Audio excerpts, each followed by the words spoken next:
Bismillahirrahmanirrahim. Assalamualaikum warahmatullahi wabarakatuh. Baik, pada kesempatan ini saya akan bahas terkait dengan materi pertemuan kita yang ke-11. Di pekan 11 ini kita akan membahas tentang strategi pengembangan suatu bahan herbal atau tanaman menjadi obat tradisional, dalam hal ini adalah fitofarmaka. Di mana sebelum menjadi fitofarmaka, suatu bahan tanaman ini harus melewati beberapa eh, tahapan persyaratan gitu ya. Jadi persyaratan ini yang penting dipenuhi supaya memang si tanaman bisa dikembangkan menjadi obat fitofarmaka. Tidak semua tanaman bisa dijadikan fitofarmaka, gitu. Tidak semua tanaman bisa dijadikan obat herbal terstandar. Tidak semua tanaman bisa dijadikan jamu. Nah, kenapa? Karena ada syarat-syarat yang mengikat ketika tanaman-tanaman tersebut menjadikan golongan obat tradisional. Nah, seperti apa gitu ya pengembangannya? Nah, tahapan pengembangan ini akan kita bahas melalui 3 sesi sebenarnya. Ada 3 pertemuan, yakni pertemuan pertama yaitu terkait dengan uji praklinis. Pertemuan kedua, kita akan bahas terkait dengan bagaimana strategi membuat atau memformulasi suatu sediaan obat tradisional. Jadi ada formulasinya. Nah, kenapa harus diformulasi?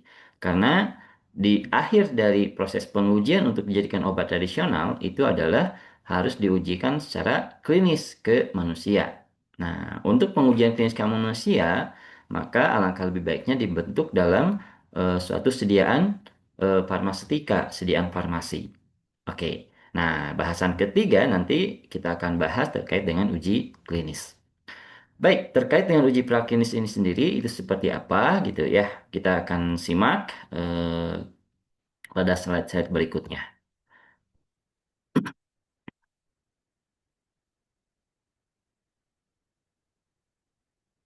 Baik, kalau kita perhatikan di sini bahwa satu obat tradisional itu sumbernya itu atau bahan bakunya harus berasal dari alam atau alamiah gitu ya. Jadi artinya alamiah itu sama sekali tidak ada campur tangan manusia dalam proses pembuatannya. Jadi tidak boleh obat tradisional di dalamnya mengandung produk-produk sintetik. Gitu. Dalam artian adalah bahan baku aktifnya, senyawa aktifnya itu adalah berupa sediaan sintetik. Nah, artinya sintetik itu apa? Dia secara sengaja gitu ya diproses atau dibuat oleh tangan manusia sehingga menjadi bahan baku aktif obat dan kemudian digunakan untuk pengobatan. Nah, gitu jalurnya jadinya berbeda. Jadi, obat tradisional itu sumbernya harus dari bahan alamiah. Dan bahan alamiahnya juga dibatasi. Tidak boleh sampai tahapan isolat. Jadi kalau udah bentuk isolat itu sudah bukan sudah tidak bisa lagi dijadikan sebagai obat tradisional. Syarat maksimumnya adalah fraksi. Jadi kalau fraksi masih mungkin kan. Nah, terkait dengan bagaimana kita mengembangkan suatu bahan alamiah menjadi obat tradisional, maka ada beberapa tahapan. Pertama, kita harus mengupayakan pada saat kita memilih bahan adalah bahan-bahan yang memang dinilai berkualitas. Sehingga sumber bahan bakunya juga harus terpercaya. Nah, ada 2 sumber bahan baku yang biasanya menjadi sumber obat tradisional, yaitu liar dan budidaya. Nah, yang utama jelas yang budidaya. Kenapa harus yang budidaya? Karena pada obat tanaman-tanaman yang dibudidaya ini perlakuannya pasti seragam. Dengan perlakuan yang seragam, kemudian juga ditanam pada lokasi yang hampir sama gitu ya, jadi berdekatan, maka hasilnya pun akan tanamannya akan menghasilkan zat aktif yang kandungannya juga seragam. Berbeda dengan tanaman atau tumbuhan liar. Dan juga budidaya ini juga akan menjaga kelestarian dari habitat asli tanaman tersebut. Dengan budidaya juga, di samping menjaga kelestarian, juga menjaga supaya tanaman tidak punah. Nah, di samping pemilihan bahan, proses panen juga penting. Kenapa? Karena proses panen ini akan menentukan kualitas dari bahan yang nanti akan digunakan sebagai ramuan herbal atau obat tradisional. Bahannya udah berkualitas, tapi ketika dipanen, panennya salah. Nah, maka cara panen yang salah ini tentu akan menurunkan kualitas. Kita sudah bahas ya terkait dengan bagaimana memilih bahan tanaman, bagaimana melakukan proses panen, dan tidak cukup sampai proses panen. Pasca panen pun menentukan. Di mana pada saat kita melakukan pasca panen, kita harus memperhatikan beragam aspek. Salah satunya adalah dari zat aktif yang terdapat di dalam tanaman tersebut. Kalau si zat aktifnya sendiri misalkan adalah zat aktif yang mudah menguap, maka pasca panennya akan berbeda dengan zat aktif yang sulit menguap. Kalau zat aktifnya itu adalah yang dia termolabil ya, maka akan berbeda pasca panennya dengan zat aktif yang termostabil seperti itu. Untuk zat aktif yang membutuhkan reaksi enzimatik akan berbeda dengan zat aktif yang tidak membutuhkan reaksi enzimatik. Jadi pasca panen ini sangat penting untuk menghasilkan simplisia yang kualitasnya tetap terjaga. Jadi dari bahannya sudah terjaga, kemudian proses panennya terjaga, maka pada saat pasca panen juga kita jaga. Dan hasil dari pasca panen ini nanti kita akan menghasilkan simplisia. Dari simplisia ini kita sudah bahas ya dari dua pertemuan terakhir, kita melakukan satu standarisasi dari mulai parameter spesifik maupun non spesifik, kemudian kita analisa terkait dengan kandungan kimianya dengan menggunakan beragam prosedur atau metode. Nah, sampai akhirnya kita menghasilkan simplisia terstandar. Nah, simplisia terstandar inilah yang nanti akan kita kembangkan menjadi obat tradisional. Jadi, bahan alamiah ini untuk bisa jadi obat tradisional harus masuk sampai tahapan ini dulu.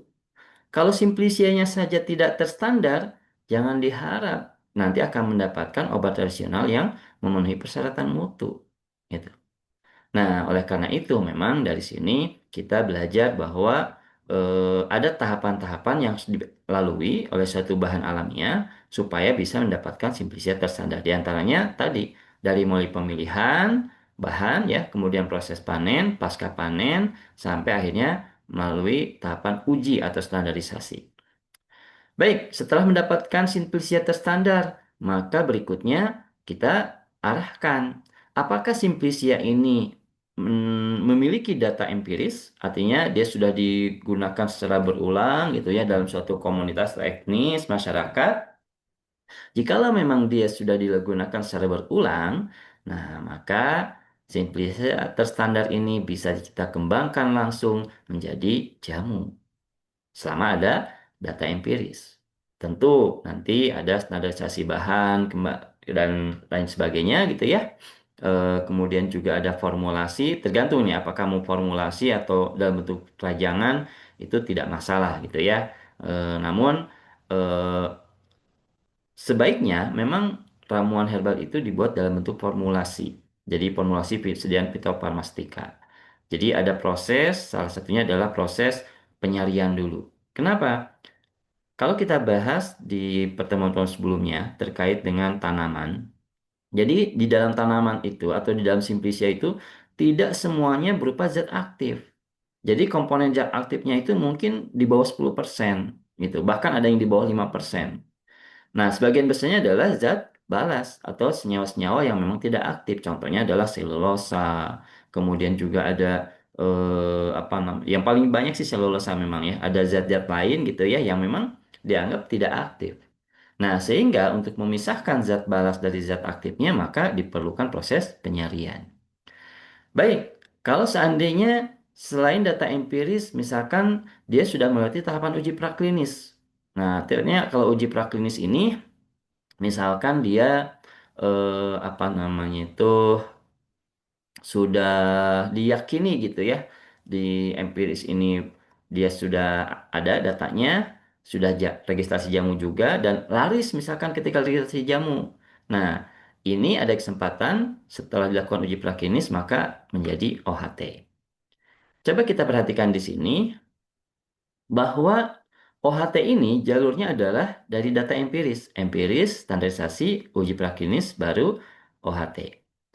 OHT ini sudah bisa dijual bebas, meskipun belum melalui tahapan uji klinis. Nah, tapi ada prasyaratnya di sini. Jadi meskipun belum memiliki tahapan uji klinis, selama dia dari jalur empiris, maka sudah bisa jadi OHT.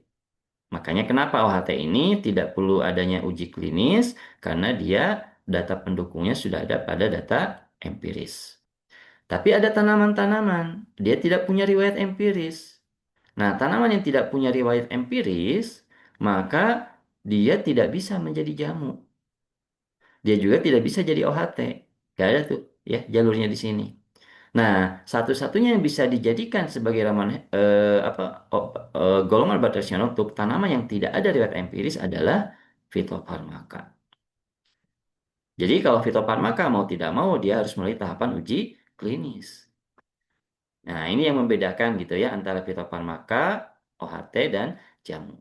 Artinya dari sini sudah bisa kita lihat sebenarnya ada tanaman-tanaman yang bisa dijadikan jamu, ada tanaman yang tidak bisa dijadikan jamu. Yang mana yang bisa dijadikan jamu? Ada riwayat empiris. Kalau tidak ada riwayat empiris, nggak bisa jadi jamu. Ada tanaman-tanaman yang bisa jadi OHT. Syaratnya apa? Ada riwayat empiris, ada uji praklinis. Jadi kalau dia tidak ada riwayat empiris, nggak bisa jadi OHT dan juga harus melalui tahapan uji praklinis. Sehingga nanti statusnya naik dari jamu menjadi OHT. Berikutnya adalah ada tanaman-tanaman yang memang dia tidak bisa jadi jamu, tidak bisa jadi OHT, hanya bisa jadi fitofarmaka ketika memang tanaman tersebut tidak memiliki data empiris, gitu ya. Jadi dari sini Anda sudah bisa mengelompokkan mana tanaman-tanaman yang bisa jadi jamu, OHT maupun fitofarmaka. Namun ada tanaman yang memang tidak bisa menjadi fitofarmaka. Tanaman apa itu? Kita lihat di sini. Ada tanaman-tanaman yang dia itu tidak memiliki riwayat empiris ataupun memiliki riwayat empiris sebenarnya, tapi di negara luar.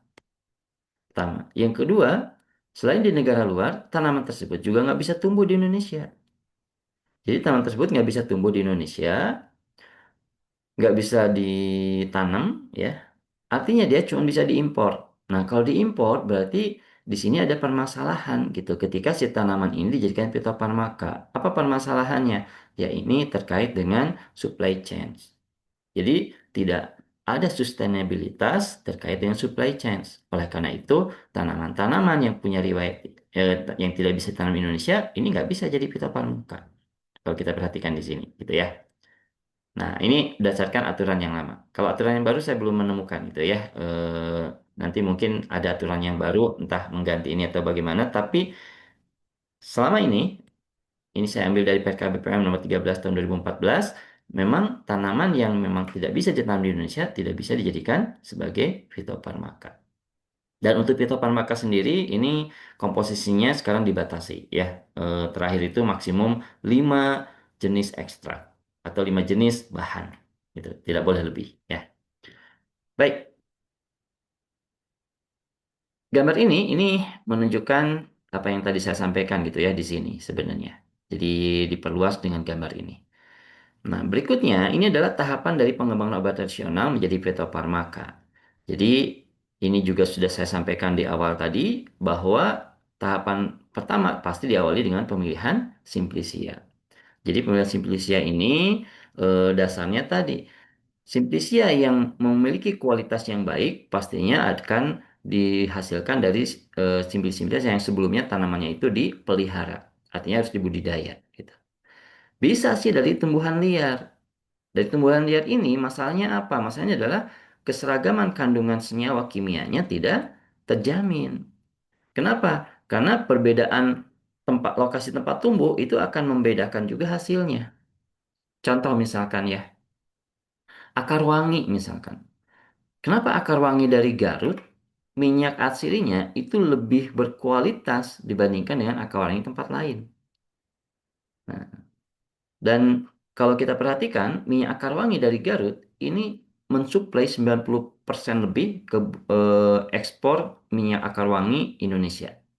Dan harganya luar biasa mahal. Contoh lain, ubi. Banyak varietas ubi. Tapi kenapa ubi Cilembu yang disebut sebagai ubi yang paling manis? Kenapa ketika ubi Cilembu itu ditanam di tempat lain, tidak semanis ubi yang ditanam di daerahnya? Artinya, setiap wilayah itu memiliki kekhasan sehingga ketika si tanaman itu tumbuh di situ, dia akan tumbuh berdasarkan karakteristik dari wilayah tersebut. Oleh karena itu, tumbuhan liar tentu hasilnya akan beragam, tidak seragam. Itu yang jadi masalah ya. Makanya kenapa dianjurkan untuk dijadikan sebagai ramuan herbal, maka tanaman harus tanaman yang dibudidaya. Kemudian dilakukanlah screening senyawa aktif. Untuk apa? Ini adalah tahapan dari upaya kita untuk memastikan kualitas dari suatu bahan. Ingat, suatu bahan bisa dijadikan sebagai simplisia ketika dia memenuhi tiga aspek. Aspek keamanan, aspek khasiat, aspek kualitas. Khasiat kaitannya dengan apa? Khasiat kaitannya dengan senyawa aktif. Ketika senyawa aktifnya memang tinggi memenuhi persyaratan mutu, maka bisa dipastikan khasiatnya juga akan muncul. Kenapa? Karena tadi khasiat tergantung dengan senyawa aktif.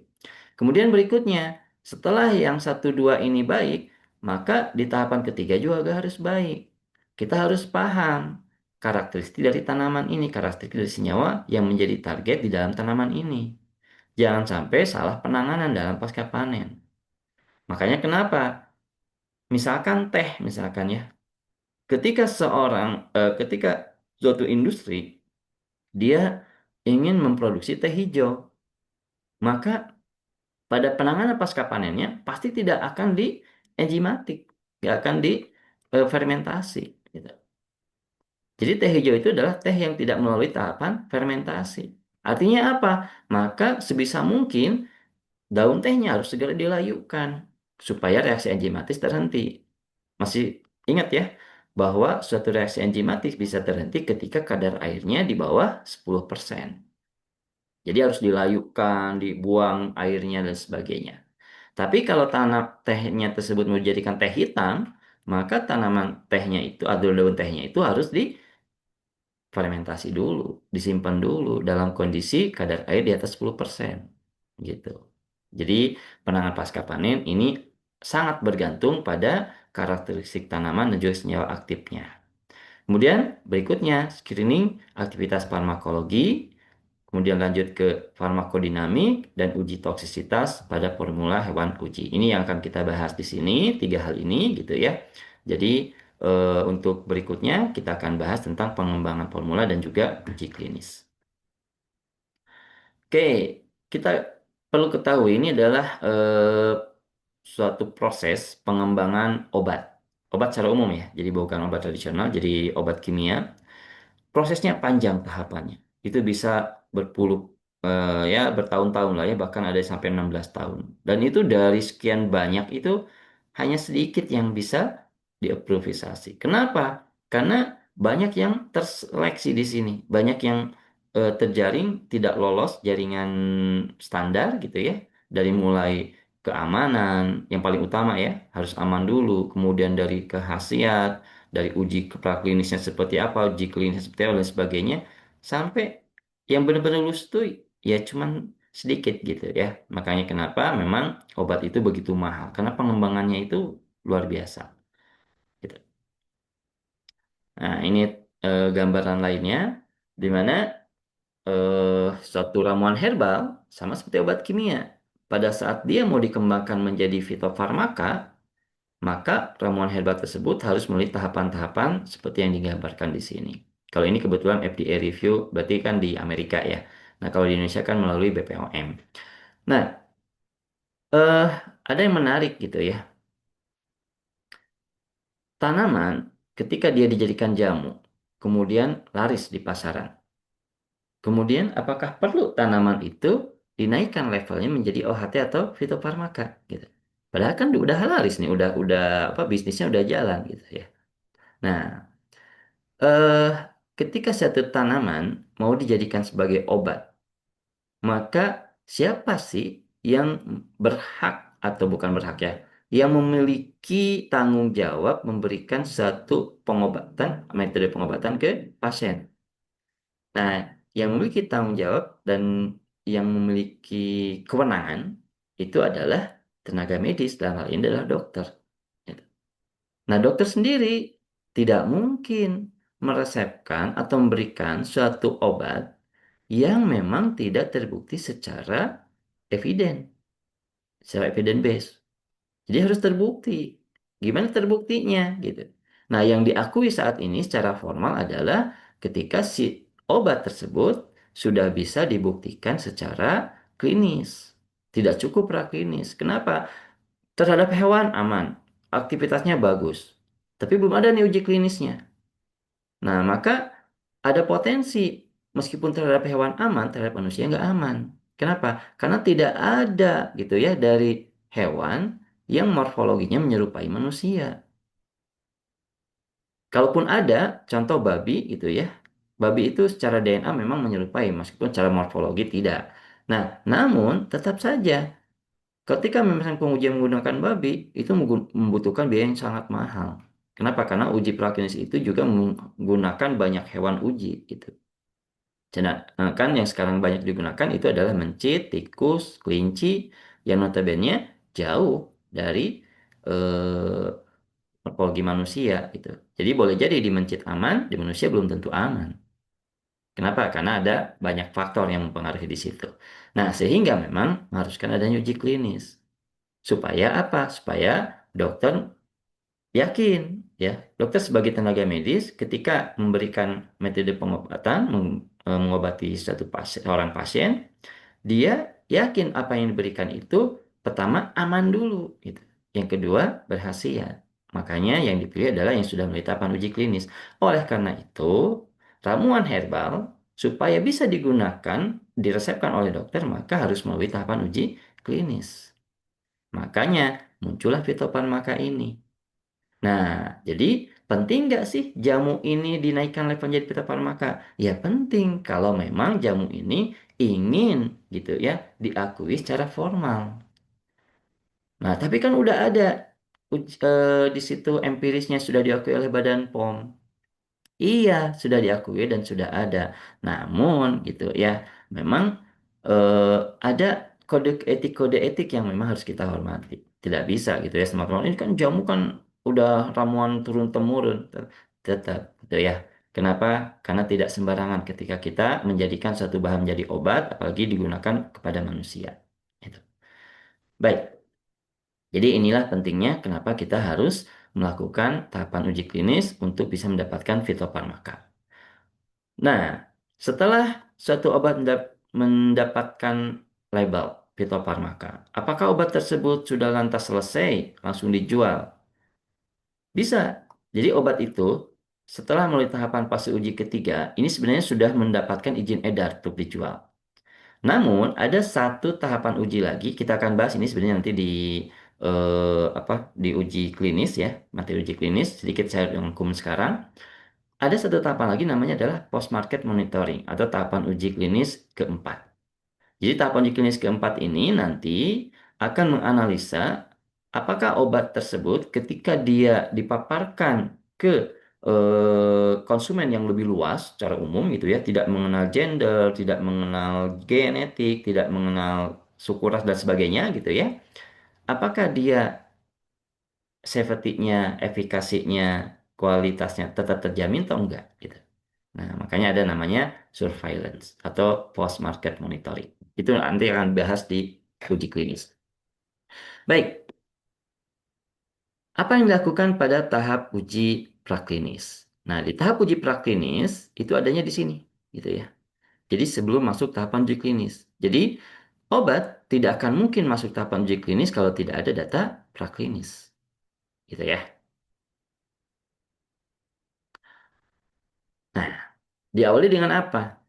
Kita bahas tentang uji farmakodinamika. Nah, kalau kita perhatikan di sini secara istilah farmakodinamik. Dinamik ini artinya apa? Berarti dinamik ini dia ada pengaruh apa namanya itu perubahan. Perubahan terhadap apa? Jadi ketika suatu bahan farmasi, dalam hal ini ramuan herbal tentunya gitu ya, kemudian dia digunakan atau dikonsumsi oleh suatu makhluk hidup, apakah dia mempengaruhi dari morfologi tubuh makhluk hidup itu sendiri atau tidak? Morfologinya yang mana? Apakah mempengaruhi organ jantungnya, organ paru-parunya, livernya, lambungnya, dan sebagainya? Terpengaruhi tidak? Gitu. Nah, ini penting gitu ya. Kenapa? Karena ketika dia mempengaruhi organ tubuh kita, perlu diperhatikan pengaruhnya sejauh mana, apakah membahayakan atau tidak, gitu. Maka tujuan dari uji farmakodinamik ini adalah menganalisis pengaruh obat atau ramuan herbal dalam hal ini terhadap komponen tubuh dan tubuh itu sendiri. Dan ini harus dilakukan terhadap hewan, jangan langsung ke manusia. Ya. Kenapa? Karena kan di sini kita buta, kita tidak tahu seperti apa pengaruhnya.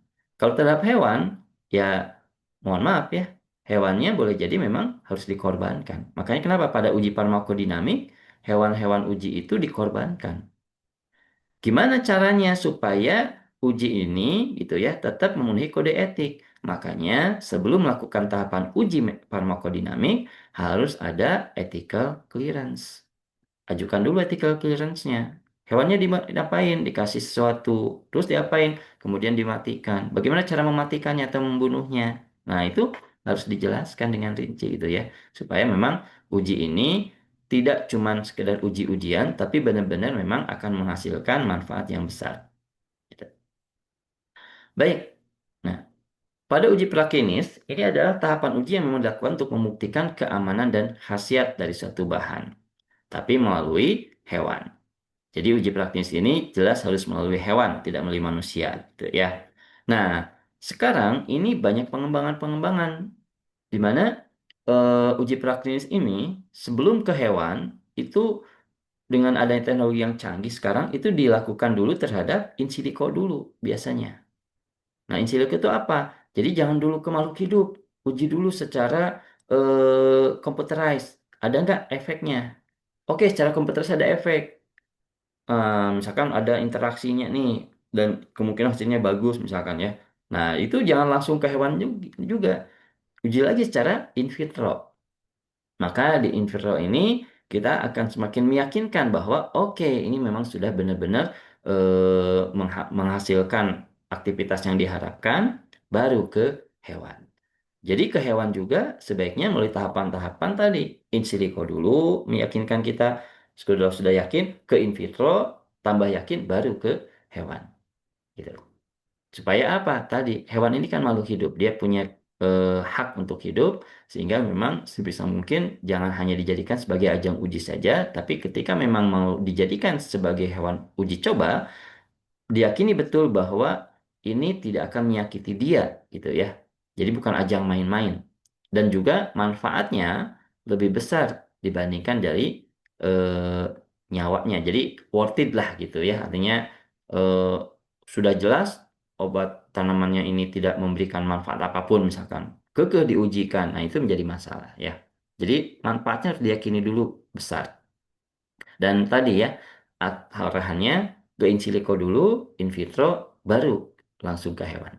Nah, kalau di hewan ini ya jelas sudah in vivo ya, karena sudah di dalam tubuh hewan itu sendiri. Baik, nah ini ya tadi tahapan yang saya bahas. Jadi in silico dulu untuk memastikan nih adanya interaksi, adanya efek yang diharapkan secara computerized, kemudian lanjut ke in vitro. Dari in vitro sendiri nanti kita lihat aktivitasnya terhadap sel lain kah gitu ya, atau terhadap apa namanya itu enzim dan sebagainya. Baru pembuktian berikutnya adalah in vivo. Nah, in vivo ini ada dua biasanya. Ada yang tujuannya adalah ke studi farmakologi, efek ya, untuk menghasilkan khasiat. Nah, ada yang tujuannya ke toksikologi untuk tujuan keamanan. Nanti akan kita hasilkan dari sini. Pertama, yang paling utama gitu ya dari uji ini, praklinis ini adalah dosis efektif. Dari dosis efektif akan ketemu namanya adalah NOEL, No Observed Effect Level. Ini adalah dosis minimal. Jadi dosis di mana di situ eh, paling minimal yang tidak menghasilkan efek. Jadi ketika bertambah sedikit dosisnya, maka efeknya mulai kelihatan. Itu NOEL. Ada juga NOAEL. Nah, NOAEL ini adalah No Observed Adverse Effect Level. Kita kenal sebagai dosis maksimum. Nah, ada perbedaan antara dosis maksimum dengan dosis letal. Kalau dosis letal ini dosis yang menyebabkan kematian. Biasanya kita sebutnya adalah LD50. Sedangkan NOAEL atau No Observed Adverse Effect Level, yakni puncak dosis atau dosis maksimum, ya, Ketika dosisnya dinaikkan, maka efek samping mulai muncul. Artinya nggak boleh melewati dosis maksimum itu. Memang sih belum letal, tapi dosis maksimum ini menjadi warning bahwa tidak boleh metode pemberian obat melebihi dosis maksimum itu. Supaya apa? Efek samping tidak muncul. Nah, jadi ada dosis efektif, dosis minimum, dosis maksimum, dan juga dosis letal. Nanti baru akan kita lakukan konversi dosis untuk ke manusia gitu, yang nantinya akan dilanjutkan ke tahapan uji klinis. Ada juga toksisitas khusus. Nah, toksisitas khusus ini adalah toksisitas yang memang eh, tidak menghasilkan dosis, tapi untuk melihat ada nggak efek-efek lain gitu ya, di samping efek utama dan juga efek samping. Nah, efek lain ini dalam bentuk sosial khusus ini dikategorikan sebagai pertama adalah teratogenik, ini efek terhadap janin ya. Jadi ibu-ibu lagi hamil gitu ya. Nah, ibu hamil ini kan ada beberapa yang misalkan terserang penyakit, butuh obat gitu. Nah, gimana caranya supaya dia bisa sembuh dengan obat tersebut, bisa sehat kembali, maka dipilihkan obat-obat yang tidak mengganggu kehamilannya. Nah, bagaimana cara kita tahu sebagai seorang farmasi bahwa suatu bahan tidak mengganggu kehamilan? Diujilah teratogenik. Ada juga uji mutagenik. Nah, mutagen berarti dari genetik ya. Artinya ada tanaman-tanaman atau ada jenis-jenis zat yang memang dia bisa mengubah komposisi dari gen kita, mengubah urutan gen kita atau bahkan bisa merusak urutan gen kita. Nah, kalau menjadi rusak, maka kita menjadi mutan. Bahaya, apa bahayanya? Kita tahu bahwa yang namanya gen dan DNA gitu ya, DNA itu kan akan selalu mengalami proses proliferasi, pembelahan. Nah, kalau gen rusak itu membelah, maka hasilnya adalah dua gen rusak. Membelah lagi, empat gen rusak. Membelah lagi, semakin banyak gen rusak. Nah, kalau semakin banyak gen rusak, dampaknya apa? Yang semula selnya itu adalah sel aktif gitu ya. Misalkan dia di lambung misalkan aktif menghasilkan eh, apa namanya itu HCl, sekarang tiba-tiba tidak menghasilkan HCl. Aktif menghasilkan HCO3 untuk menetralisir HCl, sekarang tiba-tiba tidak menghasilkan itu. Itu. Makanya memang perlu diuji mutagenetik atau mutagenik. Dan yang terakhir adalah karsinogenik. Ini juga penting. Kenapa? Karena ada zat-zat yang tadi bisa menyebabkan cancer, menyebabkan anomali pada sel. Nah, kalau toksisitas khusus ini ternyata positif, tergantung nanti. Kalau seandainya dia teratogenik, berarti tidak boleh untuk ibu hamil. Kalau untuk yang tidak hamil, ya boleh. Laki-laki kan nggak hamil. Nah, jadi tidak masalah misalkan. Tapi kalau mutagenik dan karsinogenik, ya sebisa mungkin dihindarkan, tidak digunakan, gitu ya. Baik. Nah, jadi uji praklinis ini harus memiliki atau mengurus izin ethical clearance. Kenapa? Karena tadi hewan itu dia punya hak untuk hidup. Itu. Ketika dia dijadikan hewan uji, maka sebisa mungkin ujinya adalah uji yang menghasilkan manfaat yang lebih besar dibandingkan dengan pengorbanan hewan itu. Gitu ya. Nah, ini contoh terkait dengan formulir etik gitu ya. Nah, oke, kemudian oke, ini adalah tahapan uji praklinis. Jadi tahapan uji praklinis ini diawali dengan uji khasiat dulu. Ya, jadi kita harus ke sini khasiat dulu. Nah, screening khasiat itu bisa melalui banyak tahapan. Tadi bisa melalui in silico, melalui in vitro, gitu ya. Nah, sebelum in silico in vitro mungkin diawali dengan tahapan analisis senyawanya dulu. Karena khasiat itu terkait dengan senyawa. Dari senyawa tersebut, baru nanti akan dikaitkan khasiatnya yang mungkin adalah A, B, C, dan sebagainya. Baru dibuktikan secara in silico, lanjut ke vitro, baru ke in vivo. Kemudian untuk uji toksisitas, ini ada tiga tahapan. Pertama adalah uji toksisitas akut, tingkat satu ya, kemudian tingkat dua, kemudian tingkat tiga. Berikutnya ada uji toksisitas khusus. Ini khusus tuh banyak ya, dari teratogenik, reproduksi, mutagenik, tumorgenisitas, karsinogenisitas, iritan gitu ya, khususnya untuk obat-obat yang berdekatan dengan eh, area sensitif seperti mata dan juga uji perilaku. Nah, uji khasiat jelas ini untuk melihat khasiat dari suatu tanaman. Nah, uji khasiat itu bisa diawali dengan penelusuran pengalaman empiris kalau ada dari kandungan kimia dan lain sebagainya. Ya. Kemudian setelah diketahui itu ya khasiatnya, misalkan ada senyawanya, kemudian ada potensi khasiatnya, maka tadi dilakukan ke uji klinik, ke uji in silico, kemudian ke in vitro. Nah, setelah masuk ke in vivo, baru dilakukan. Nah, si khasiatnya itu muncul nggak?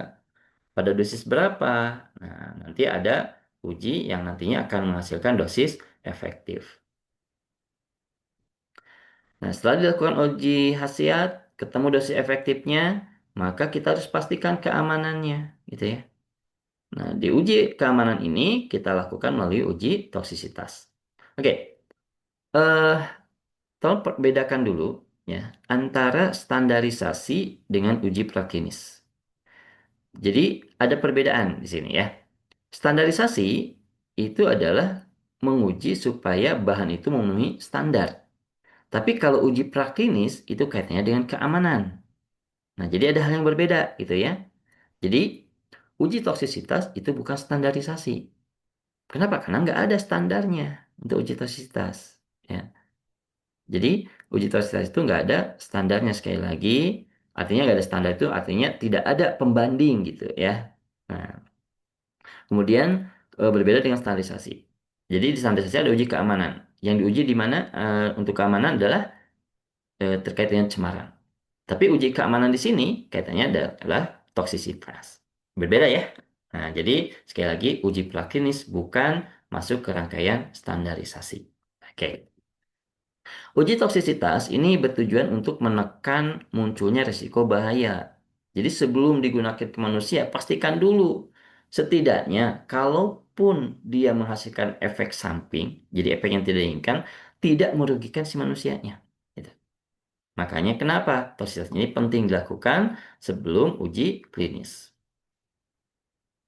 Ada dua tahapan uji toksisitas, yaitu dua tipe ya, bukan tahapan. Nah, yang pertama adalah kualitatif. Jadi kalau kualitatif itu sifatnya adalah deskriptif. Contoh deskriptif itu misalkan ketika dioleskan menghasilkan ruam berwarna merah. Nah, itu kan deskriptif. Nggak bisa dihitung. Merahnya itu seberapa merah misalkan ya. Seberapa piksel. Kan nggak bisa. Atau misalkan ketika dia menghasilkan eh, apa namanya itu menghasilkan iritasi mata itu atau gatal misalkan ya. Gatalnya segimana itu adalah deskriptif. Tapi ada juga yang kuantitatif. Kalau kuantitatif ini bisa dikalkulasi, bisa diukur dalam satuan angka. Nah, biasanya kalau kuantitatif ini kaitannya dengan lethal dose. Jadi dosis letal. Berapa dosis yang bisa menyebabkan kematian? Kan terhitung dosisnya gitu. Nah, tapi kalau tadi yang kualitatif tidak bisa diukur, tapi bisa dilihat. Makanya deskriptif ya sifatnya. Nah, dari dua tipe uji toksisitas ini, kemudian kita mengenal ada juga nanti uji toksisitas tingkat pertama, tingkat kedua, dan tingkat ketiga. Oke, ini contoh kualitatif ya. Contohnya ada fibros, granuloma, demam, alergi. Ini bisa dilihat gitu. Ya. Namun, kalaupun dia diangkakan, itu biasanya dalam bentuk ekivalensi, gitu ya. Oke, seperti ini misalkan ya. Nah, ini terlihat memang ada bentuknya benjol dan sebagainya, misalkan ya. Karsinogenik. Nah, karsinogenik ini adalah uji untuk melihat atau menganalisa apakah ada zat atau apakah si bahan tersebut bisa menyebabkan terjadinya eh, pertumbuhan sel baru atau kita kenal sebagai neogenesis ya untuk terbentuknya sel kanker. Jadi kalau dia menyebabkan selnya abnormal menjadi sel kanker, maka hindari, jangan digunakan. Itu ya. Jadi zat karsinogenik itu tidak boleh dimasukkan ke tubuh kita.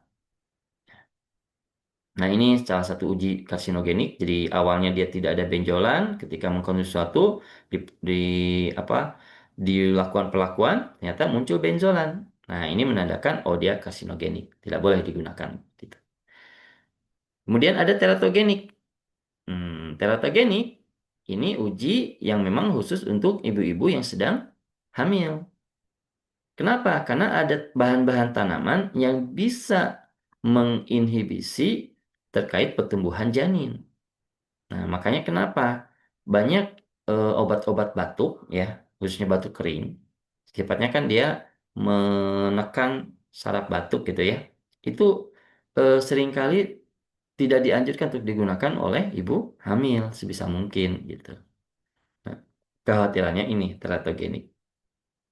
Dan teratogenik itu boleh jadi bayinya lahir, tapi lahirnya tidak sempurna.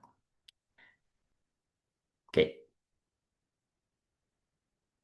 Nah, untuk teratogenik ini eh, jelas diujikannya harus ke hewan yang sedang hamil, sedang bunting. Jadi ke tikus, dipaksa tikusnya harus hamil dulu gitu ya.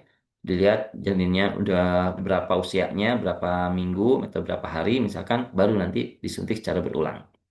Nah, nanti dilihat hasilnya seperti apa gitu. Nah, ada masalah atau tidak. Baru nanti terlihat, oh ternyata ada pengaruh terhadap janin. Kalau udah pengaruh terhadap janin, maka di situ harus dilabeli dia tidak boleh digunakan oleh ibu hamil. Gitu ya. Nah, jadi teratogenik ini suatu kewajiban uji teratogenik ini. Ini pernah terjadi gitu ya. Dasarnya adalah ada kasus thalidomid. Jadi tahun 1950 itu di Amerika sana ya, di negara luar sana, di mana ada ibu-ibu hamil merasa mual.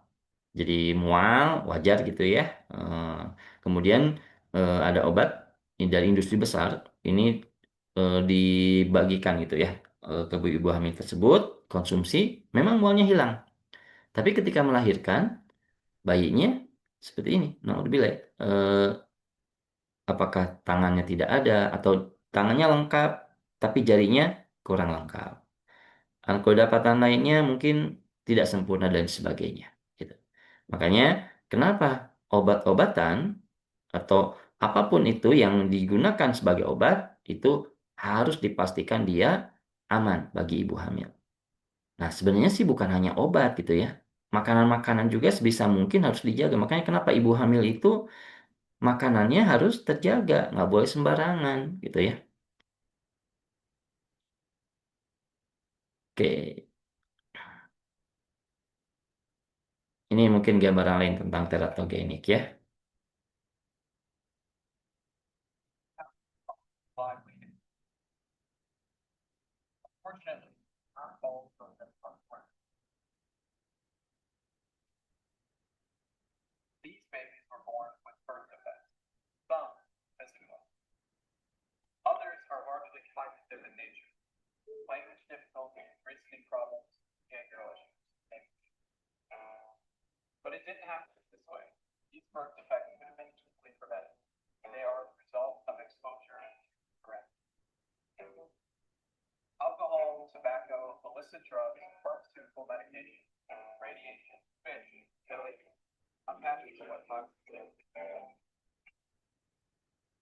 Baik, kita lanjut ya.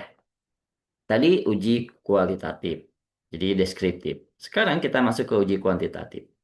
Di uji kuantitatif, ini yang akan kita peroleh ada LD50, LC, letal konsentrasi 50 ya, sama. Ada NOEL, ada NOAEL.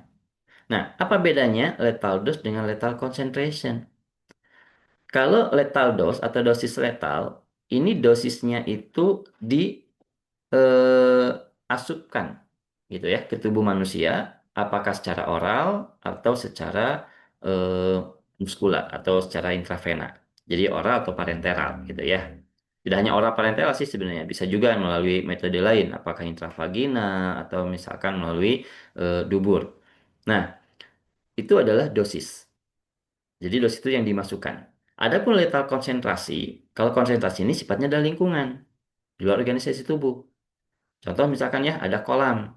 Kolam, di kolam ini ada air kurang lebih misalkan 1 meter kubik airnya misalkan ya. Ada ikannya di situ. Kita masukkan di situ zat. Nah, dengan zat itu ketika masuk ke sini dihitung totalnya konsentrasinya misalkan 100 ppm di dalam bak itu. Maka itu adalah konsentrasi. Nah, Ketika si hewan itu mati, maka dikatakanlah letal konsentrasi. Begitu ya. Jadi ada perbedaan antara letal dose dengan letal konsentrasi. Kemudian ada Noel dan ada Noael. Oke, tahapan pengujiannya untuk menghasilkan data-data tersebut itu mulai tiga tahapan ini, yaitu tahapan satu, 2, dan 3. Baik, ini adalah tahapan pertama, yaitu uji toksisitas akut ya. Nah, di tahapan ini tujuannya adalah untuk menghasilkan LD50, LC50. Kemudian di sini juga kita bisa mengetahui adanya screening iritasi mata, kulit. Ini khusus untuk area-area atau obat-obatan yang memang penggunaannya itu di area yang dekat dengan mata. Jadi tidak semua ramuan herbal harus diuji iritasi mata gitu ya. Tidak semua ramuan herbal harus diuji iritasi kulit.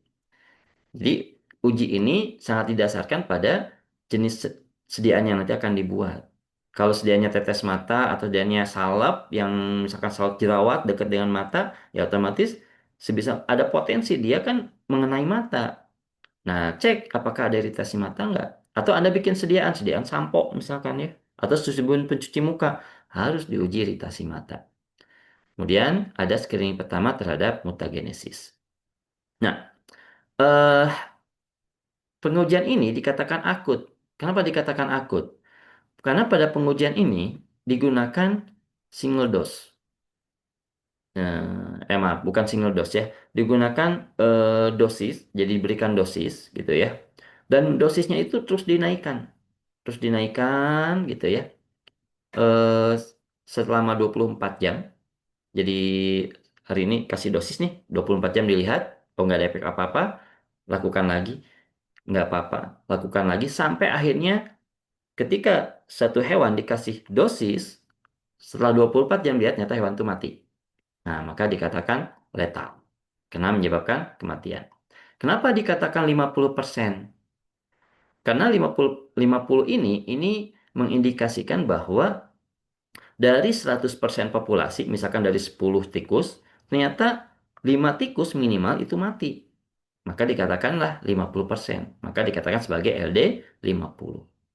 Jadi LD50 itu adalah dosis yang menyebabkan kematian 50% dari populasi. Nah, eh, catatan ya, uji toksisitas ini tentunya dilakukan setelah dosis efektif diketahui gitu.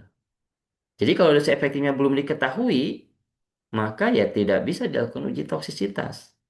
Tentu kalau dosis efektif diketahui berarti efek farmakologinya sudah diketahui gitu ya. Jadi kalau efek farmakologinya tidak diketahui, kemudian tiba-tiba langsung uji toksisitas gitu kan. Nah, ini menjadi aneh gitu ya. Kecuali kalau memang Anda ujinya memang spesifik. Saya punya makanan, makanan ini mau diedarkan, uji safety. Ya, uji keamanan itu berarti kan dia lethal dose-nya melebihi nggak atau memenuhi nggak batas standar dari satu makanan. Kan makanan itu kan lethal dose-nya harus tinggi. Jadi tidak boleh lethal dose-nya misalkan kalau Anda makan sesuap nasi aman, kalau 3 suap meninggal. Nah itu lethal dose-nya rendah gitu. Jadi harusnya itu tinggi banget gitu ya. Nanti kita akan bahas dalam bentuk indeks terapi. Oke, nah di tingkat pertama ini, jadi si hewan uji ini diberikan dosis. Nah dosisnya itu dosis tunggal gitu ya. Misalkan diawali dengan 10 miligram gitu ya per kilogram berat badan, misalkan. Ditunggu selama 24 jam, ternyata tikusnya baik-baik saja. Besoknya, tambahkan lagi dosisnya. Misalkan 2 kali lipatnya atau 3 kali lipatnya masih aman. Terus tambahkan lagi, tambahkan lagi sampai akhirnya minimal 50% populasi hewan ujinya mati. Itu ya, itu kita ketahui akhirnya mendapatkan namanya LD 50. Begitu pula dengan LC 50. LC 50 juga seperti itu. Sampai dihasilkan populasi dari hewan uji karena ini cairan ya, maka hewan ujinya berarti yang bisa hidup di air. Bisa hewan ujinya berupa ikan ya, zebrafish atau bisa juga berupa udang, larva udang. Gitu.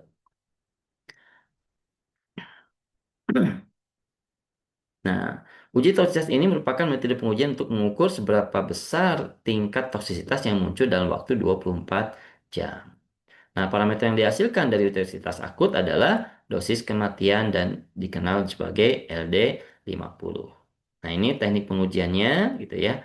Dan hewan uji yang digunakan minimal dua spesies, bukan dua jenis, bukan dua ini ya, apa namanya itu, sebisa mungkin memang hewan ujinya itu adalah hewan uji yang bisa memenuhi kriteria gitu ya. Jadi memenuhi kriteria bahwa oh ini bisa terhitung, bisa dianalisa secara statistik begitulah ya, aja yang digunakan. Nggak mungkin lah cuma dua. Nah ini adalah prosedurnya, bisa Anda pelajari nanti ya.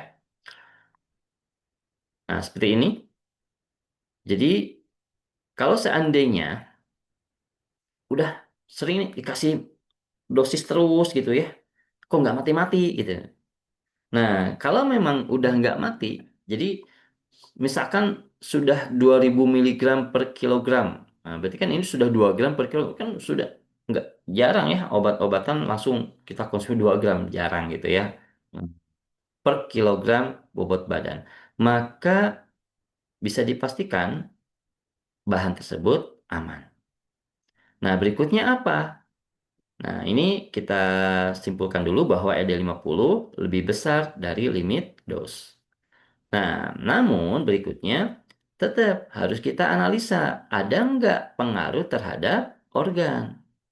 Jadi selain uji toksisitas juga dilihat secara farmakodinamikanya. Maka hewan ini dimatikan, dilihatlah pengaruh terhadap jantung, dilihat pengaruh terhadap apa liver ya, terhadap ginjal, terhadap darah, terhadap paru-paru dan sebagainya gitu. Kalau seandainya di sini aman, maka bisa dipastikan dari di sini dikatakan bahan aman. Itu ya. Baik. Nah, ini adalah kriteria pengelompokan apakah suatu bahan itu berbahaya atau luar biasa toksik atau sangat aman, gitu ya.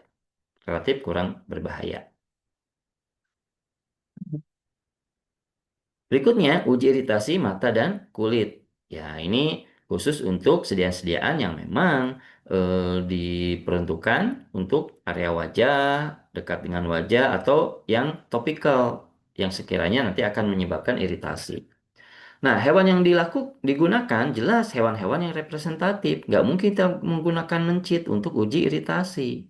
Jadi, hewan yang digunakan jelas hewan yang bertubuh besar, gitu ya, seperti kelinci. Nah, kelincinya juga ini biasanya dipilih adalah kelinci albino.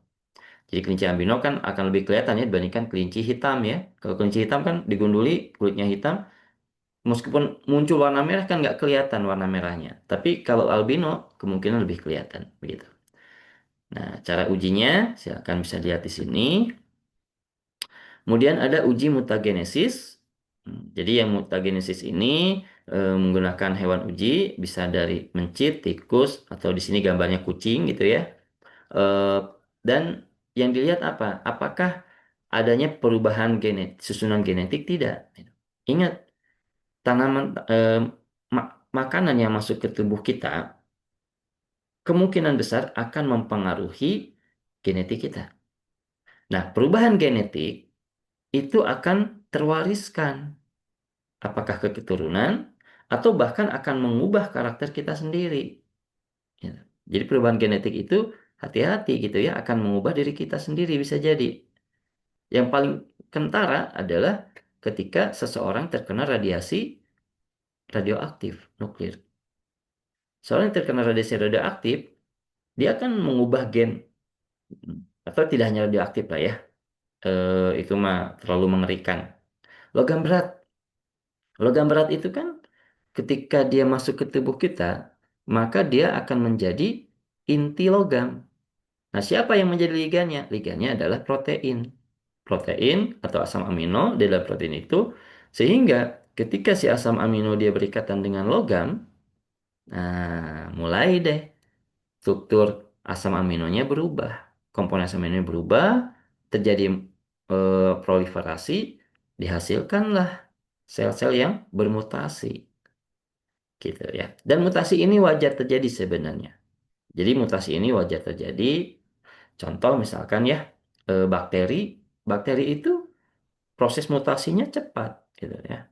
Kenapa sekarang kita menemukan bakteri-bakteri yang dia bisa resisten terhadap antibiotik? Ya karena salah satunya adalah dari mutasi ini. Gitu. Jadi mutasi ini bagaimana caranya? Di antaranya dengan mengubah komposisi asam amino, dengan mengubah susunan asam amino. Nah, kalau di manusia, manusia sel yang bermutasi akan menghasilkan mutan, tapi jangan bayangkan mutannya adalah X-Men ya. Jadi mutannya itu tentu boleh jadi akan merugikan bagi si individu tersebut. Nah, ini adalah uji untuk mutagenesis, gitu ya. Bisa menggunakan hewan uji atau bisa menggunakan amestes ya atau SAL, menggunakan salmonella gitu ya. Bisa menggunakan metode-metode uji lain. Setelah di tahapan uji pertama aman, oke, baik, saya lupa ya. Saya gambarkan dulu ya untuk tahapan uji pertama ini kan tadi kita akan menghasilkan adanya di sini aja lah ya.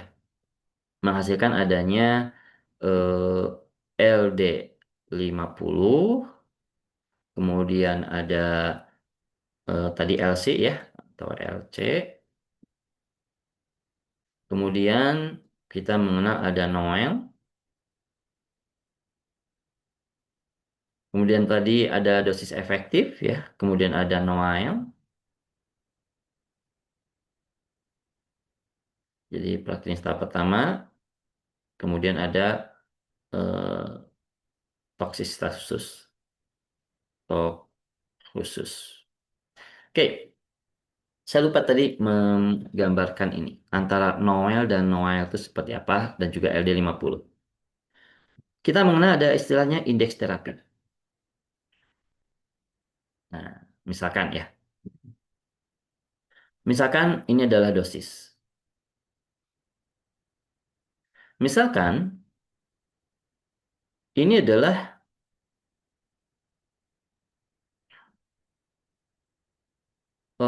gambaran ketika suatu senyawa obat masuk ke tubuh. Nah, obat ketika melewati batas ini, maka dia menjadi menghasilkan efek. Dan ini tidak berefek. Jadi batas ini itu adalah batas ketika obat mulai menghasilkan efek. Maka kita kenal sebagai NOEL. No Observed Effect Level. Jadi dosis minimum nih. Jadi artinya kalau mau menghasilkan efek, dosisnya harus melebihi dosis minimum ini. Gitu.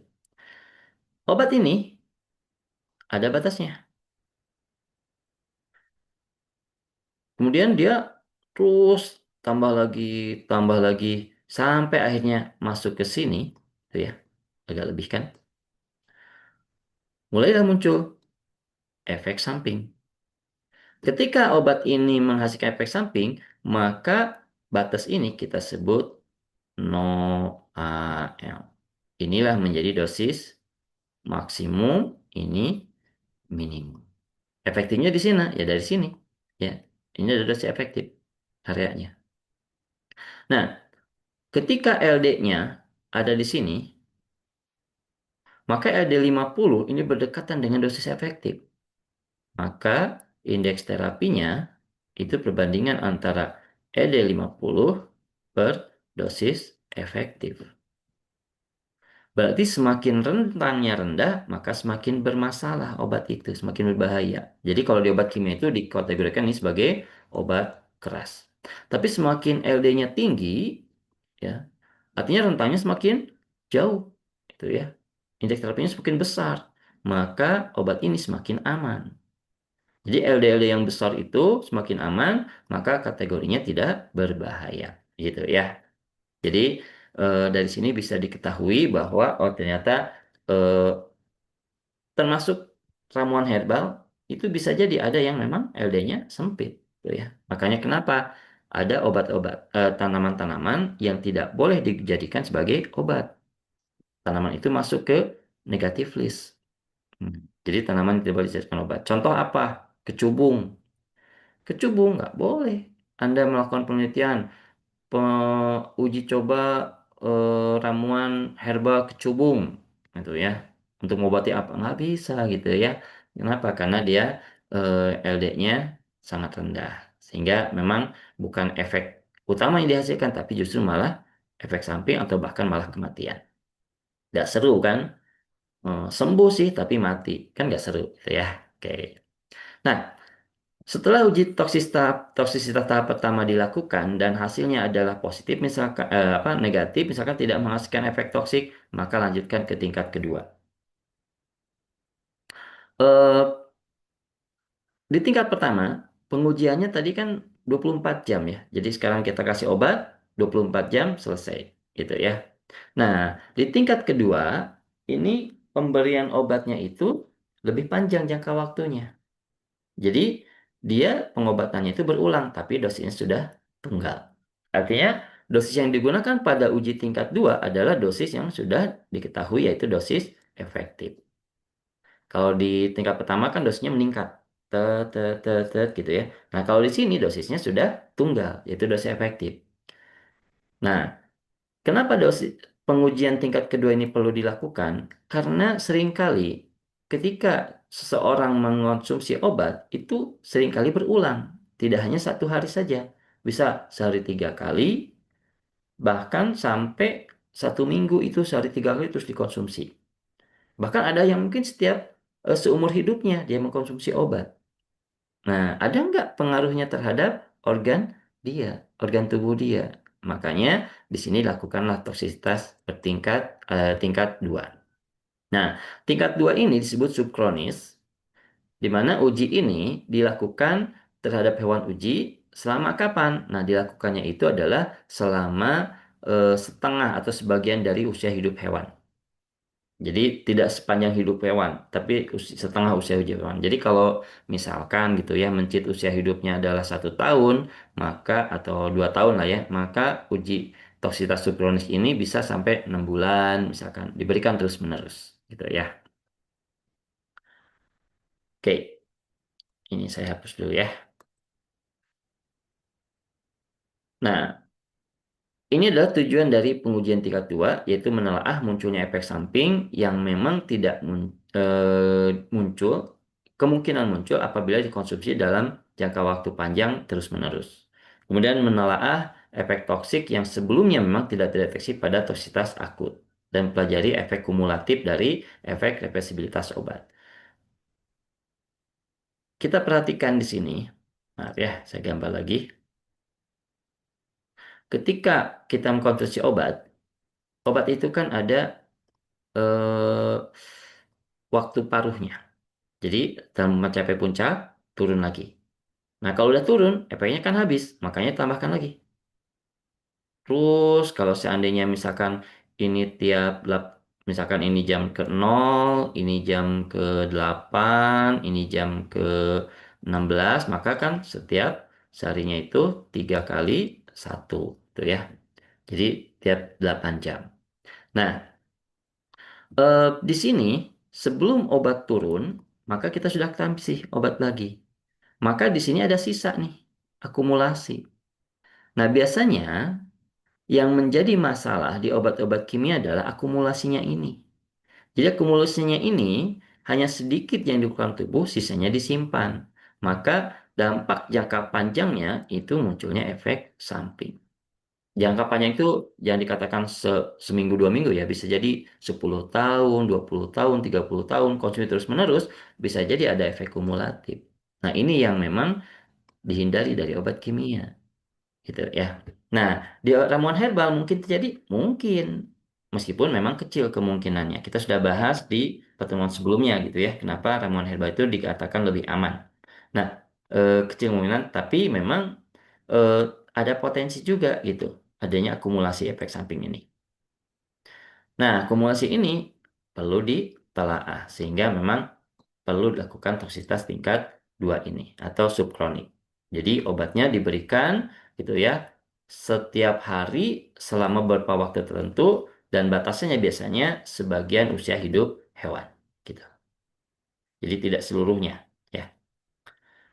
Nah, ini nanti akan kita peroleh gitu ya datanya. Jadi dosis uji bervariasi 3 sampai 4 konsentrasi nanti eh, dilakukan. Kemudian kalau seandainya memang ED50-nya tidak ketemu di tingkat pertama misalkan ya. Nah, tingkat kedua bisa diujikan kembali gitu ya. Nah, namun biasanya memang kalau di tingkat kedua ini kita akan lebih melihatnya adalah farmakodinamiknya. Jadi penggunaan secara berulang gitu ya terhadap hewan uji nanti dilihat pengaruhnya terhadap organ.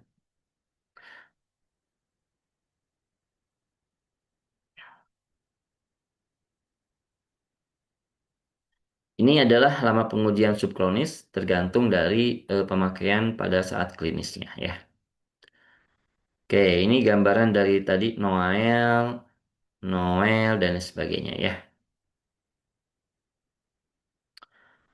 Dan yang berikutnya adalah uji tingkat 3 atau toxitas kronis. Jadi kalau yang subkronis itu sebagian usia hidup hewan, kalau ini mewakili sebagian besar usia hidup. Jadi lebih panjang lagi dari uji subkronis. Gitu.